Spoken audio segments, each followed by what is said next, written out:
friends, welcome to Story Time. I am really excited to share with you the books that I have for you today because they are different than what we've been reading together. These books are called biographies. Do you know what biographies are? Biographies are stories about someone's life. And I think it is so cool to read about someone's life and find out how they got to where they are. So say you're thinking, how did we get these lights in our houses? Someone had to invent these lights. You could research and find out who invented lights and electricity. Or maybe you're watching basketball and you see a really cool basketball player that you like watching, and you want to find out, how did he get so good at basketball? Or how did she get so good at basketball? Or maybe you're just curious about something and you want to read more about that. So today, I'm going to share with you about Jane Goodall. Do you know who Jane Goodall is? I think she's one of the coolest women. And what I think is really cool about her is she was so curious as a kid like you, and her curiosity took her on a really cool life path. So we're going to read 2 books about Jane Goodall, but then I'm going to share with you 3 more books that you could read about her or other scientists that might interest you. So the first one we're going to read is called Me, Jane by Patrick McDonnell. And this was called a Caldecott Honor Book. Do you see this award like we were talking about? This means that it didn't win the top award, but it was in the running for the best pictures. So this book is called Me, Jane.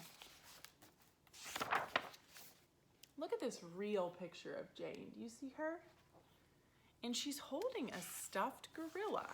So I'm not going to tell you anything about Jane Goodall. Maybe you know some things about her. But we're going to read a couple books about her and then talk some more. Jane had a stuffed toy chimpanzee named Jubilee. She cherished Jubilee and took him everywhere she went. And Jane loved to be outside. What does cherished mean? Cherished means you love it so much. Maybe you have something you sleep with, or maybe you have a blanket or a stuffed animal that you carry with you because you love it so much that it makes you feel better. Well, she loved Jubilee and carried it with her everywhere. She watched birds making their nests, spiders spinning their webs, and squirrels chasing one another up and down trees. Jane learned all that she could about the animals and plants she studied in her backyard and read about in books. Look at her cool books and drawings. Wow. One day, curious Jane wondered where eggs come from. So she and Jubilee snuck into Grandma Nut's chicken coop. Hid behind some straw, stayed very still. Why did they have to stay so still?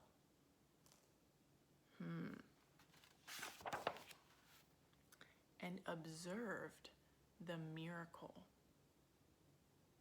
They had to stay so still so that the chicken wouldn't know that they were there.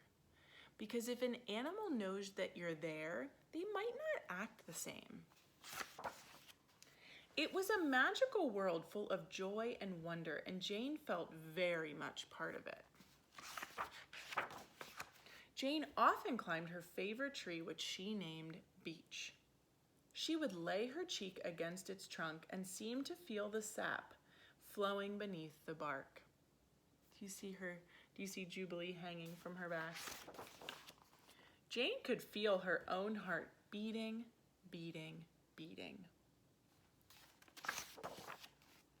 With the wind in her hair, she read and reread the books about Tarzan of the Apes, in which another girl named Jane lived in the jungles of Africa. Jane dreamed of life in Africa too.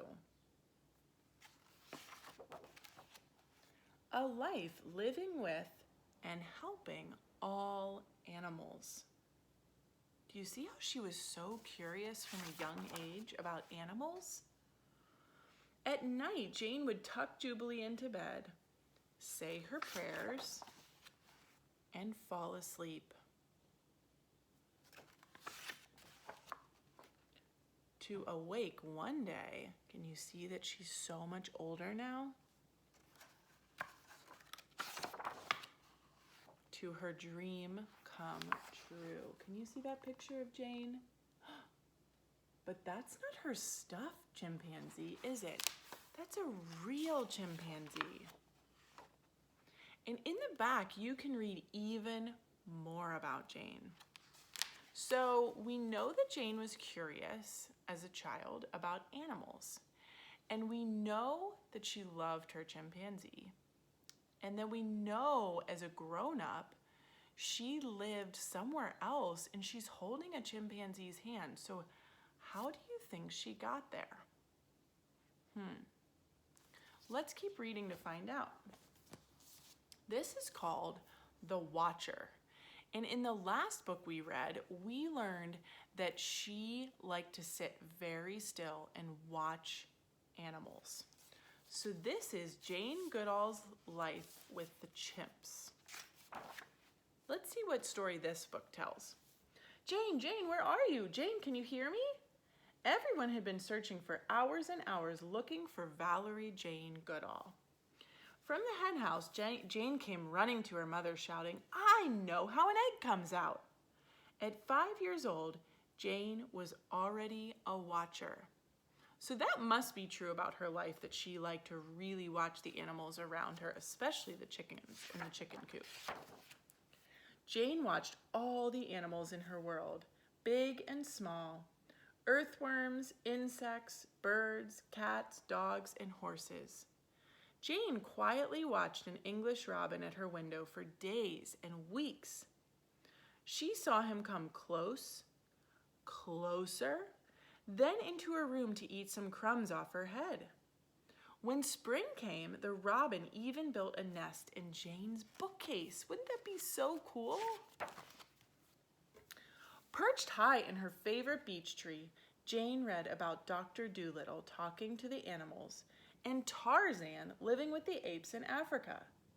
She wanted to go to Africa too and talk to the animals and live with the apes. When Jane's school days were over, she worked and saved to buy a ticket to Kenya. She hid her earnings under the parlor rug for safekeeping. She was so focused on her dreams. Crossing the ocean, Jane stayed on deck and watched the waves even when the cold wind blew. She saw all the different blues and greens of the sea and fish that glowed through the dark water. As Jane stepped onto dry land, she closed her eyes in joy. Jane looked for work with animals.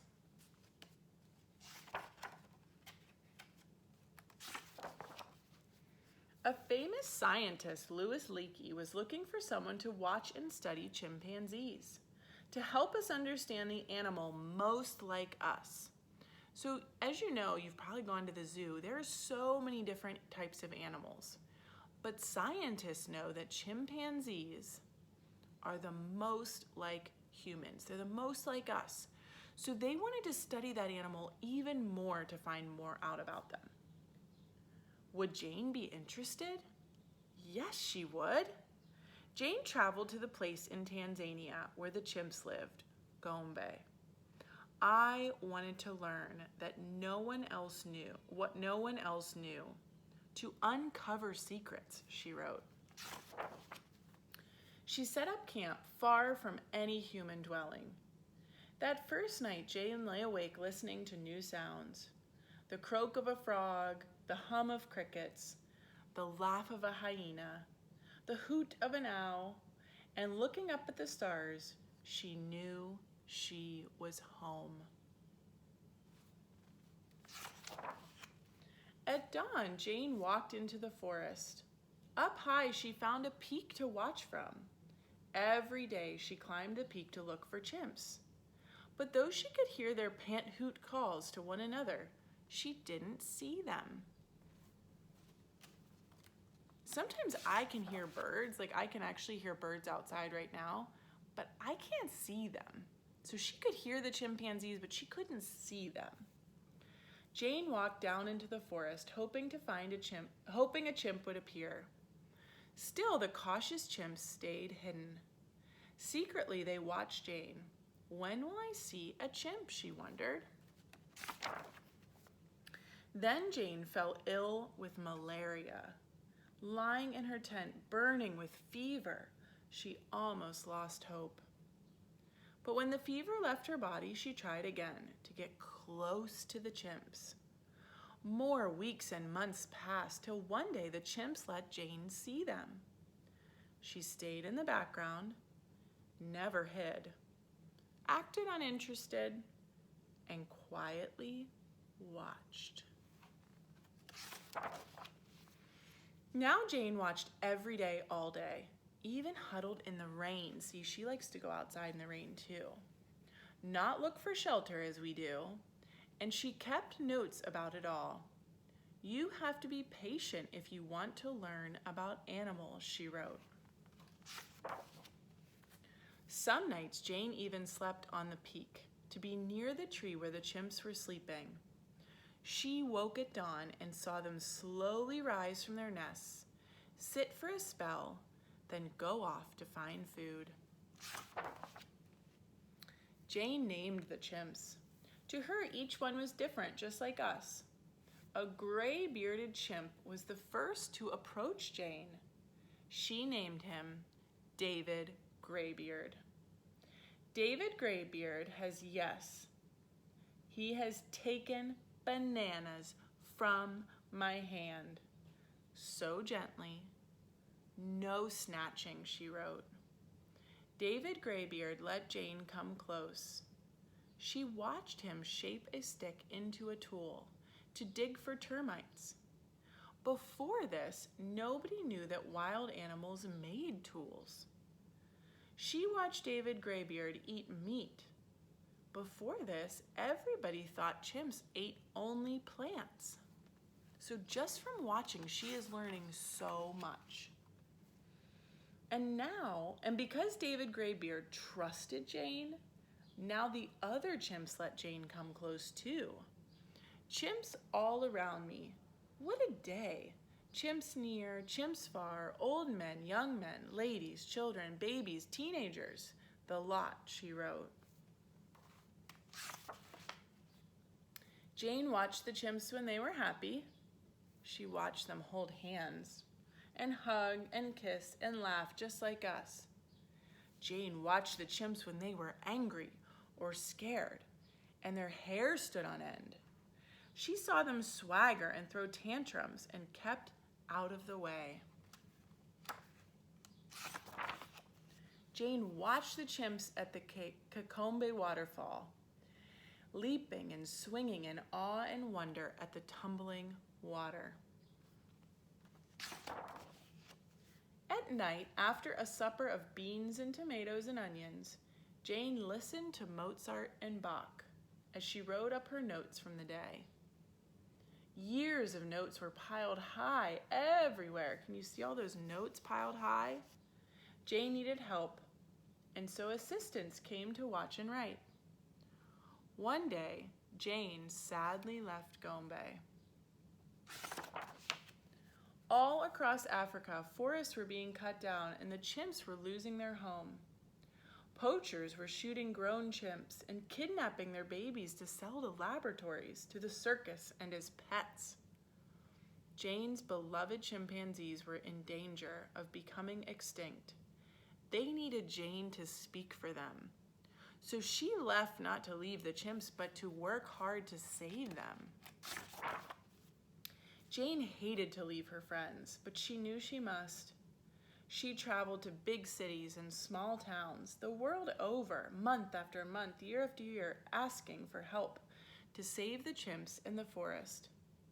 Jane returned to the forest of Gombe whenever she could. She climbed up to the peak, saying hello to the streams and hills and trees. David Graybeard at her side, just kind of like Jubilee in the last book. Jane watched and listened again to the pant-hooed calls of her friends, and when she went back to civilization to speak out for the chimps, Jane carried with her the peace of the forest. The forest in Gombe, where she talked to the animals like Dr. Dolittle, and walked unafraid like Tarzan, and watched and wrote and opened a window for us to the world of the chimpanzees. So we know some of Jane Goodall's story, but I would imagine there is so much more to learn.